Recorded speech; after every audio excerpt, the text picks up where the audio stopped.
बिस्मिल्लाहिर्रहमानिर्रहीम। अस्सलातु वस्सलामु अलैका या रसूल अल्लाह वला आलिका व सहाबिका या हबीब अल्लाह।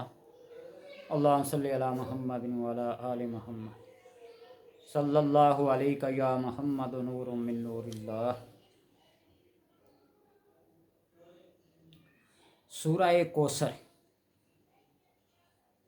इसके फ़ज़ाइल, इसकी अहमियत और इसकी बरक़ात किसी से ढकी छुपी नहीं है। सूरह कौसर से कमा हक़्क़ुहु फ़ायदा उठाने के लिए ये ज़रूरी है कि पहले इसकी ज़कात अदा की जाए, और इसकी ज़कात अदा करना कोई इतना मुश्किल नहीं है।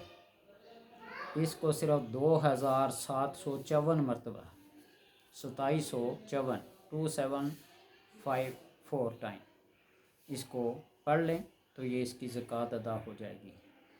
चाहे आप इसको एक दिन में पढ़ें या 3 दिन में पढ़ें, पढ़ के किसी मीठी चीज़ पे दुआ दरूद करके बच्चों में तकसीम कर दें, या 5 किलो चीनी और 1 किलो सूजी इसको मिक्स करें, और मिक्स करके सूरह फातिहा 4 कुल और आयतुल कुर्सी पढ़ के अपने ऊपर से फेर के कहीं कब्रिस्तान में डाल दें, मुट्ठियाँ भर भर के डाल दें।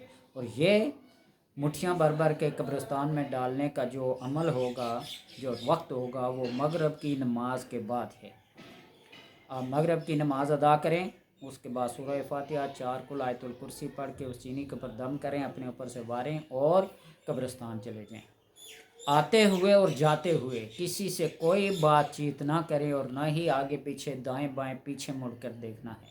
इसमें कोई ऐसी ख़तरे वाली बात नहीं है, आप करें। और इसके बाद आप सूरह कौसर के आमल बन जाएंगे। और उसके बाद आप इसको किसी बीमार पे, किसी हाजत के लिए, किसी परेशानी के लिए आप पढ़ें तो इंशाअल्लाह तबारक व तआला आपको फ़ायदा होगा।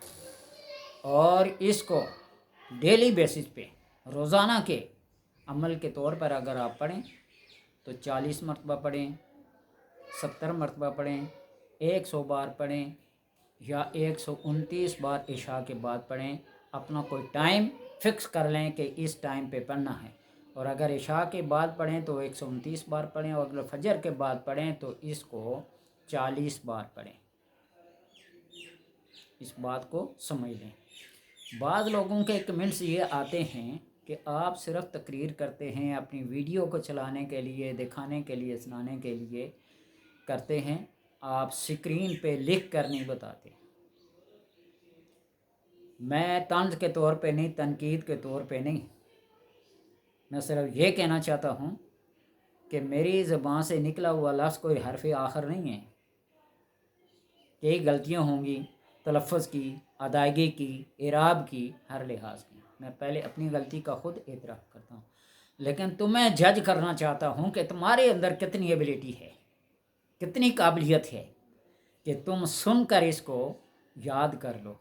स्क्रीन पे लिखा हुआ छोड़े, वहाँ आजकल का जो कंप्यूटराइज सिस्टम है ना, इसके अंदर भी मैं आज एक इबारत लिख रहा था, मैं दिरम लिख रहा था और कंप्यूटर इधर ड्रामा बता रहा था, ड्रामा का लफ्ज़ लिखा रहा था, उसको बार बार डिलीट करता, बार बार ऐसे करता। तो इसलिए स्क्रीन के अंदर भी लिखने में कई गलतियां कई होती हैं। एक बड़े प्रोफेसर साहब की किताब है मेरे पास, उस किताब को मैंने बड़े शौक़ से लिया और एक एक हर्फ को पढ़ा, अंडरलाइन किया जहाँ पे प्रिंटिंग की गलती थी। तो मैंने उस प्रोफेसर को पूरी एक फुल स्केप कागज़ पे लिख के वो सारी प्रिंटिंग की गलतियाँ और जो लफ्ज़ की, इराब की, हर तरह की गलतियाँ लिख के भेजे ना। पहले वो प्रोफेसर साहब फ़ोन पे बातचीत कर लिया करते थे, उसके बाद से उन्होंने फ़ोन उठाना ही छोड़ दिया। इसी तरह कई गलतियाँ होती हैं प्रिंटिंग में, किताबी शक्ल में भी। उन्हें किताबें बेचनी हैं, उन्होंने अपनी वीडियोस बेचनी हैं। जिस तरह एक मोहतरम ने लिखा है, ये एक बादशाह का एक वज़ीर था, پھر اس کا وزیر کا آگے جس طرح کوئی پی اے ہوتا ہے، پھر اس کا آگے کوئی چپراسی کلرک ہوتا ہے. ان کے اندر یہ کوالٹی تھی کہ وزیر ایک دفعہ جو بات سنتا اسے یاد ہو جاتی، اس کا جو آگے مشیر تھا وہ 2 بار سنتا اس کو وہ بات یاد ہو جاتی، اور اس کا جو آگے چپراسی تھا وہ 3 بار سنتا تو اس کو بات یاد ہو جاتی. تو ایک شاعر ان کے پاس آیا اپنا قصیدہ لے کے. اس وقت قصیدے لکھ کے، کتابیں لکھ کے بادشاہ کو پیش کی جاتی تھی، وہ دیکھتا تھا، ان کو انعامات دیتا تھا. تو کتاب پڑھی گئی، سنی گئی، تو وہ کہتا ہے یہ تو میرے وزیر کو بھی یاد ہے، پڑھ کے دیکھ لیں. سنا. وزیر نے ایک بار پڑھی تو اس کے آگے مشیر نے کہتا ہے یہ تو اس کے مشیر کو بھی یاد ہے، کیونکہ وہ 2 بار سن چکا تھا، ایک شاعر کی زبان دوسرا وزیر کی زبان. اور پھر کہتا ہے یہ تو اس کا چپراسی بھی یاد ہے، کیونکہ وہ 3 دفعہ سن چکا تھا. وہ بیچارہ شاعر ناکام و نامراد واپس گیا. خوہ بد بہانہ بسیار، کہتے ہیں نا کہ اگر اس کے کرتوت کیا ہوں، ایسے کیسے ہوں، تو اس کے بہانے کئی ہوتے ہیں. میں یہ نہیں کرتا کہ میری ویڈیو پہ آپ کمنٹس نہ کریں، یہ نہ کریں، وہ نہ کریں، لیکن ادب کا دائرہ اور طریقہ کار کبھی نہ چھوڑیں. تو لہٰذا اس سورہ کوثر کو 2754 بار پڑھیں، اور اس کے بعد کوئی میٹھی چیز، کوئی مٹھائی لے لیں، کوئی کھیر بنا لیں، کوئی حلوہ بنا لیں، اس پہ دعا درود کر کے بچوں میں تقسیم کر دیں. اگر یہ نہیں کر سکتے، آج کل ماحول ایسا ہے کہ بچوں کو کوئی چیزیں مسجد میں یا آگ سے پیچھے نہیں کھلا جاتی، لوگ اس کو ناپسند کرتے ہیں، تو پھر 5 کلو چینی لے لیں، 1 کلو سوجی لے لیں، سورہ فاتحہ، آیت الکرسی اور 4 کل پڑھ کر اپنے اوپر سے واریں، اور اس کو قبرستان جا کے ڈالیں مغرب کی نماز کے بعد.